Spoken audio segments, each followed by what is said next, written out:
Hey yo, poses. This is Grumpy Cheeto coming back with my 6th edition of the Triple Threat Thought. I just wanted to start off with some exciting news. My first thought is on the Unsquared Circle and WrestlingRevolution.com have come to terms on a new contract for a Unsquared Circle 2-year anniversary show. It's going to be called the Unsquared Circle One Last Stand.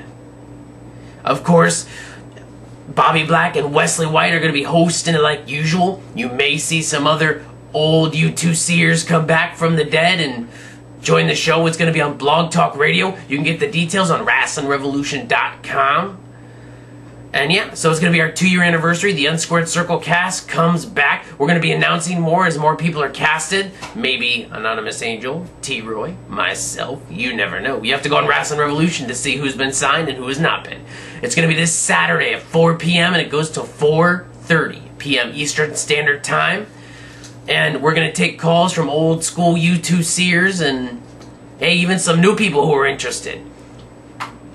Moving on to the second thought, of course, is the rumor that they're going to be unifying all of the WWE titles. I don't think this is that great of an idea. I mean, they did it with the tag titles, and it's kind of worked, and it kind of hasn't. They're going to do it with the women's title, which I really don't care about because the Divas title is dumb, and the women's title is destroyed.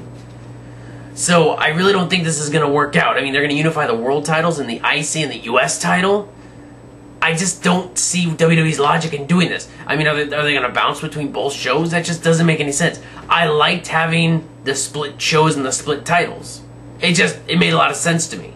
It gave more people a chance to win titles, more people a chance to move up in the system. You know, give more people a chance to win heavyweight titles.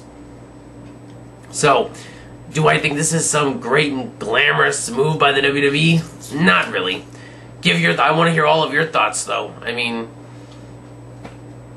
but really, I don't think this is that great of an idea. I think it's gonna come back and bite them when they don't have 2 world titles, 1 on each show. I mean, what, are they gonna stop splitting the rosters now too?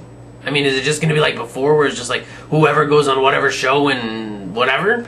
Really? I mean, So I know this is gonna be a short one today, but let's move on to my final thought, which is going to be my top 5 un-American heels. Let's start off with number 5, which is Shawn Daivari. And I guess you can kind of include Muhammad Hassan on this one. But Shawn Daivari did a great job at just playing that foreign heel. You know, he's like, even in TNA, as Sheikh Abdul Bashir. Bless me. He did a great job at playing the heel and playing the American crowd. And just, he started that un-American stable. I can't even remember what it's called now. Oh, World Elite. I like that stable. Eric Young was awesome with it. So, I really, Kiyoshi and the British Invasion, it was a great stable. And I just think Shawn Daivari did a great job with that. And in WWE, he was great as just an un-American heel. So, I thought that was great. Number 4 is going to be Doug Williams and Brutus Magnus. I'm not going to include Rob Terry because Rob Terry sucks. But I thought that the British Invasion in its original incarnation was actually a really good idea for a tag team. And these guys just reminded me like the British Bulldogs. And they did a really good job at just playing up the un-American heel gimmick. They kept it kind of fresh, but it was still kind of generic at the same time. They're not bad wrestlers in the ring, except for Rob Terry. But I think they just did a great job at showcasing what the un-American, the European talent can do. Which kind of leads me into my next one, which would be my number 3 slot, which would go to... I'm kind of making this up as I go. Like, I'm kind of making up the spots as I go along. Finley. Finley he didn't really play up his un-American portion so much, but it's just, they would mention it so much, and they just kind of... of course he's Finley, and he loves to fight, and he grew up in the streets of Ireland, and, he beat the crap out of people, and it was a great heel gimmick that he had. Now that he's a face, I mean, he's not even on TV anymore, but... when he turned face, he really lost a lot of it. I didn't like him as a face. Finley as a heel was top-notch. The guy, honestly, in my opinion, could have gone all the way. He could have gone the world title status on SmackDown, in my opinion. Finley did a great job. He was pretty good on the mic. And then when they brought Hornswoggle in, it just sucked. and that's what kind of drained Finlay. I mean, when he debuted on the scene, he beat the mess out of everybody. I remember his first match against Matt Hardy. He just beat the living crap out of Matt Hardy. He got DQ'd, he didn't care.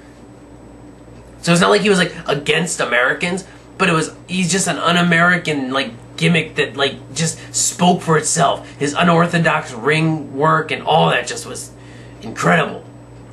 Number 2 spot goes to Umaga, which I'm hoping I said that right.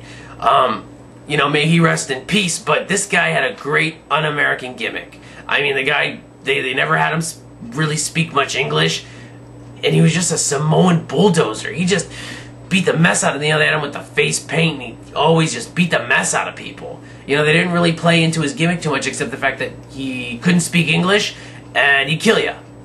And I thought that was great. I mean, he's just a monster heel that just tore people apart.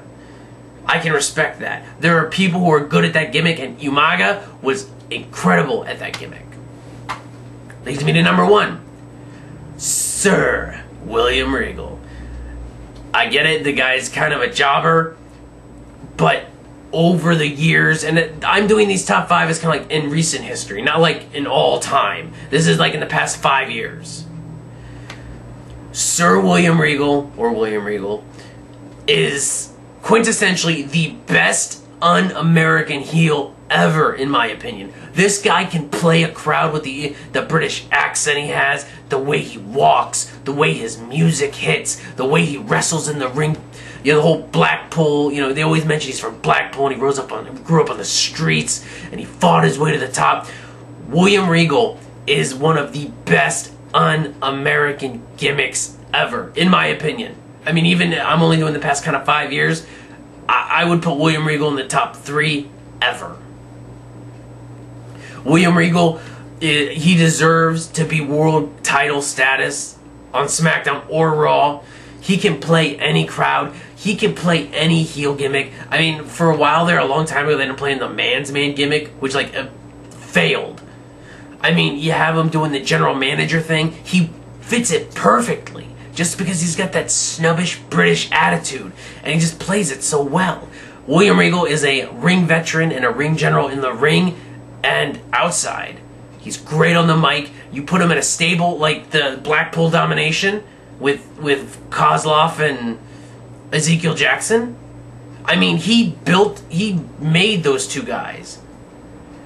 So, William Regal is definitely underappreciated in the WWE. But I still rank him as my number 1 most recent un-American heel gimmick. Anyway, that wraps it up for this Triple Threat Thought number 6.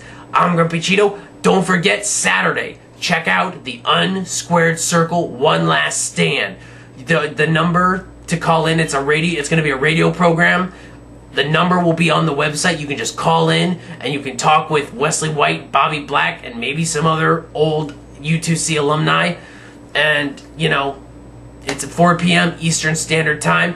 Please call in. Give us your thoughts on the Unsquared Circle, on wrestling, on the cast. Who cares? Just call. We'll have some fun. It runs from 4 to 4:30.